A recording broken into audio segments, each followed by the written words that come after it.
Cumprimento a todos com a graça e a paz do nosso Senhor Jesus Cristo. Vamos mais um estudo dessa tarde. O ministério de Paulo. 2 Coríntios 12, 2, 3 e 4. Conheço um homem em Cristo que há 14 anos, se no corpo não sei, se fora do corpo também não sei. Deus o sabe. Foi arrebatado até o terceiro céu. Esse homem é Paulo. Ele está falando de si mesmo. Sim, conheço tal homem. Se no corpo ou se fora do corpo, não sei. Deus o sabe. 4.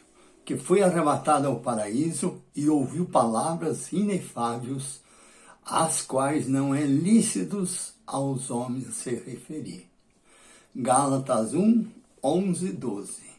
Faço-vos saber, irmãos, que o evangelho que por mim foi anunciado não é segundo aos homens. 12.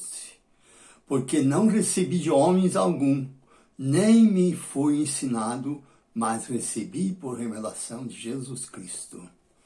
Paulo foi escolhido no ventre da mãe para ser o apóstolo do povo gentil. Quem é um gentil? Somos todos nós que cremos em Deus e que não somos descendentes de judeus.